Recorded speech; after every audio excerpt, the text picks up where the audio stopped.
जिला चिकित्सालय को आज एक बड़ी सौगात मिली है मॉड्यूलर ओटी के तौर पे। पूरी तरीके से अनटच्ड ये ओटी है। किस पर्पज़ ये है कि इसको जितना हम कम से कम टच करें तो वो पर्पज़ है ताकि मरीज का इन्फेक्शन ना हो, कम से कम इन्फेक्शन हो। मॉड्यूलर ओटी का कॉन्सेप्ट आया है कि minimum touch, minimum infection, minimum contamination के साथ ऑपरेशन करना। नमस्कार, मैं हूं सुनील चौधरी और आप देख रहे हैं पहाड़ी सफरनामा। जिला चिकित्सालय रुद्रप्रयाग में मैं इस समय मौजूद हूं और जिला चिकित्सालय को आज एक बड़ी सौगात मिली है मॉड्यूलर ओटी के तौर पे। देवीं सरस्वत्यां ततो जयमुने कृष्णाय वासुदेवाय देवकी नंदनाय च नंद गोप कुमाराय श्री कृष्णाय जगतम गुरु सर्वेभ्यो देवेभ्यो सर्वतो भद्रमते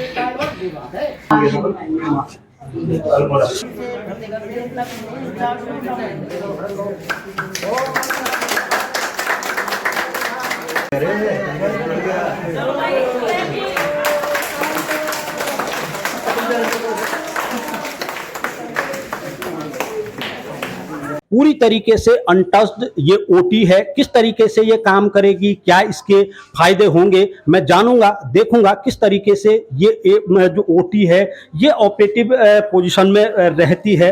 तमाम चिकित्साधिकारी मेरे साथ यहाँ मौजूद हैं। जिला चिकित्सालय के सीएमएस यहाँ मौजूद हैं बडोनी साहब। बडोनी साहब, गेट पे अभी हम खड़े हैं, मॉड्यूलर ओटी हम भी पहली बार देख रहे हैं। अनटच्ड इसे कहा जा रहा है। पहले तो ये बताइए खुलेगी कैसे, में अंदर जाके हम बात करेंगे। देखिए, मॉड्यूलर ओटी को आप एक मॉडर्नाइज ओटी भी कह सकते हैं। इसको पर्पज़ ये है कि इसको जितना हम कम से कम टच करें तो वो पर्पज़ है ताकि मरीज का इन्फेक्शन ना हो, कम से कम इन्फेक्शन हो।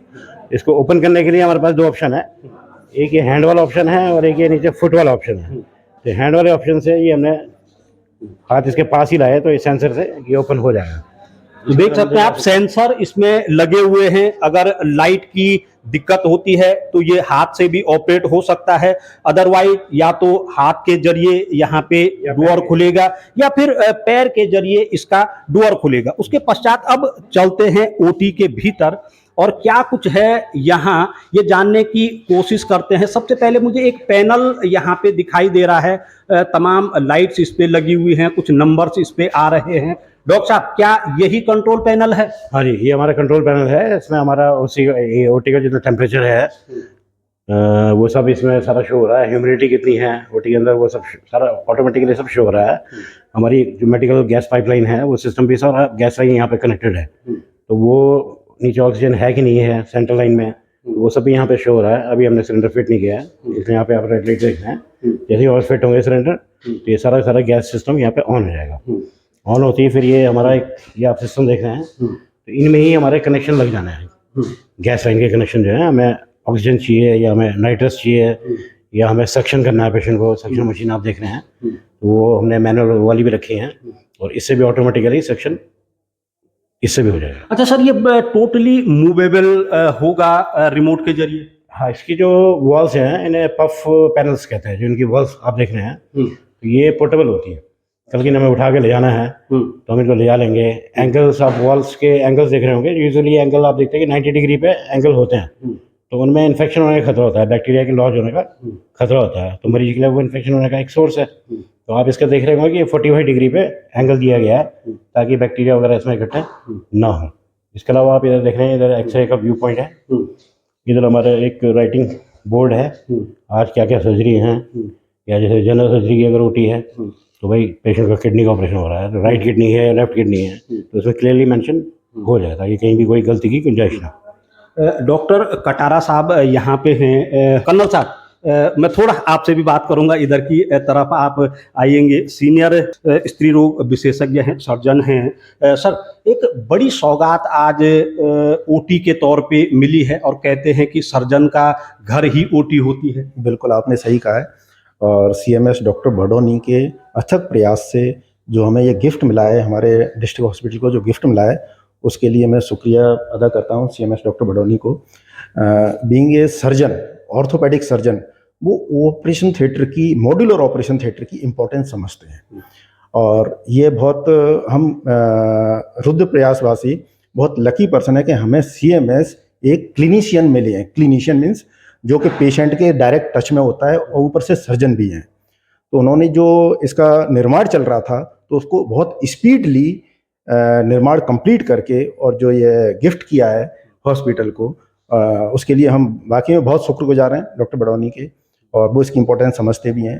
कर्नल साहब, मेन सवाल पे मैं आता हूँ, क्योंकि मॉड्यूलर ओटी होने से डॉक्टर्स को तो तमाम यहाँ पे जो सुविधाएं हैं वो विद इन मिनट्स कहें या विद इन टाइम कहें वो उपलब्ध हो जाएंगी। मरीज को क्या इससे बेनिफिट मिलेगा? एक्चुअल में मॉड्यूलर ओटी का कॉन्सेप्ट आया है कि minimum touch, minimum infection, minimum contamination के साथ ऑपरेशन करना। उसके लिए आप नज़र डालो, आपको कहीं विंडो नहीं मिलेगी इस ऑपरेशन थिएटर में, आपको इंटीग्रेटेड एसी मिलेगा। जनरली आपने देखा होगा विंडो एसी या दूसरे तरह के एसी होते हैं, स्प्लिट एसी होते हैं, उसमें कहीं ना कहीं बाहर के एनवायरनमेंट के साथ अंदर का कम्युनिकेशन होता है। तो इसमें कम्युनिकेशन बिल्कुल हटा दिया है। एसी हैं वो इंटीग्रेटेड एसी हैं, कोई विंडो नहीं मिलेगा। डोर है वो अनटच्ड मिलेंगे।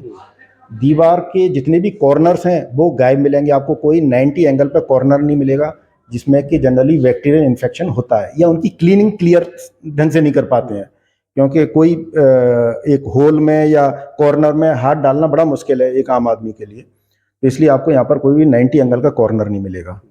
तो जो हाइजीन और सैनिटेशन को इम्प्रूव करने का ये तरीका है मॉड्यूलर ओटी।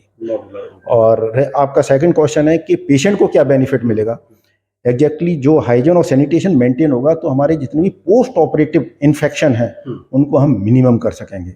और डॉक्टर बड़ौनी खुद एक ऑर्थोपेडिक सर्जन है, तो पोस्ट ऑपरेटिव इन्फेक्शन की अहमियत समझते हैं सर, क्योंकि ऑर्थो में पोस्ट ऑपरेटिव इन्फेक्शन होना मीन्स पेशेंट का अगले 2-3 महीने बर्बाद हो जाना और वो एंटीबायोटिक पे चलना, सफ़र करना बुरी तरह से, वो हम अवॉइड कर सकते हैं। सीएमएस साहब, क्योंकि जो मॉड्यूलर ओटी है वो तो तैयार हो चुकी है, मगर इसके साथ साथ जो हमने सुना है कई ऐसे सबऑर्डिनेट टर्म्स एंड कंडीशनें होती हैं जिसको कि तैयार किया जाता है, चाहे जो यहाँ पे आपके औजार स्टेलाइज होने हैं, तमाम उन चीज़ों को लेकर के भी क्या यही वो चीज़ें होंगी या उसके लिए अदर व्यवस्थाएं हैं? इसके साथ ही हमारा बगल वाला रूम जो है वो CSSD है, सेंट्रल स्टोरेज स्टोरेज रूम जो डिपार्टमेंट है। तो वहाँ पे हमारे मॉडर्न जो है स्टोरेजर, हमारे ऑटोक्लेव्स मॉडर्न वहाँ पे हैं। अगर आप लोग देखना चाहें दिखा सकते हैं, आइए। अब CSSD डिपार्टमेंट है ये, सेंट्रल स्टोरेज एंड स्टोरेजेशन डिपार्टमेंट। इसमें आप देख रहे होंगे कि मशीनें सब मॉडर्नाइज हमारे ऑटोक्लेव मशीन्स आई हैं। तो ये और मशीन में क्या होता है कि हमें एक टाइम के बाद फिर देखना होता है कि यार ये हुआ कि नहीं हुआ, प्रेशर कितना हुआ, ये और फुल्ली ऑटोमेटाइज। तो इसमें हमने एक बार ऑन किया मशीन को तो अपना आप ही 1 घंटे भर के बाद जो है अपना बीप करेगा। जैसे इंस्टॉलेशन हो जाएगा ये बीप कर लेगा, उसके बाद तो पता लग जाएगा आपको कि, और आप नहीं भी आए तो इट विल ऑटोमेटिकली ऑफ, अपना आप ही ऑफ भी हो जाएगी। इधर हमारी कोई और मशीन्स हैं, जैसे ये वाली मशीन है हमारी, तो इसमें हमें कई सामान ऐसा है कि जो भी लंबे टाइम तक यूज़ नहीं करना है तो वो सामान, ये तो रैपिंग मशीन है, इससे रैप हो जाएगा वो। अच्छा, हाँ, पूरा रैप होने के बाद फिर जो इधर वाला ये वाला जो स्लाइजर है इसके अंदर हमने उसको ऑटोक्लेव किया, तो फिर वो 3 महीने के लिए ऑटोक्लेव है। अच्छा, एक बार हमने निकाल दिया तो 3 महीने तक हम नहीं भी छड़ेंगे तो वो ऑटोक्लेव ही रहेगा, स्लाइज रहेगा वो सामान। तो ये है, ये जो आप इधर और देख रहे हैं मशीन, इस मशीन में जैसे हमने आपके इंस्ट्रूमेंट वगैरह जो धोए हैं, धोने के बाद ये मशीन उसको और प्रॉपर्ली और वॉश करने के लिए इसके अंदर डाल दिए, तो थोड़ा बहुत भी उसके अंदर जर्म्स कुछ भी हैं ये और प्रॉपर्ली उसको वॉश करके केमिकल से वॉश कर देगा इसको। तो डॉक्टर साहब, कभी हम सुना करते थे कि ऑपरेशन थिएटर में जो आपके उपकरण हैं, अगर एक ऑपरेशन हो गया तो दूसरे ऑपरेशन में थोड़ा लेट हो जाती थी कि अभी जो हमारे हथियार हैं या हमारे जो सहायक उपकरण हैं वो साफ नहीं हो पाए हैं, ऑटोक्लेव नहीं हो पाए हैं। अब उस समस्या से निजात मिल पाएगी? काफ़ी हद तक मिल जाएगी, क्योंकि आप साइज देख रहे हैं कि काफ़ी बड़ा ऑटोक्लेव मशीन है, तो इसमें एक साथ हम बहुत सारे ड्रम लगा सकते हैं। तो उस चीज़ से भी काफ़ी हमें निजात मिलेगी कि एक ऑपरेशन के बाद दूसरा ऑपरेशन पे आसानी से लगा सकते हैं।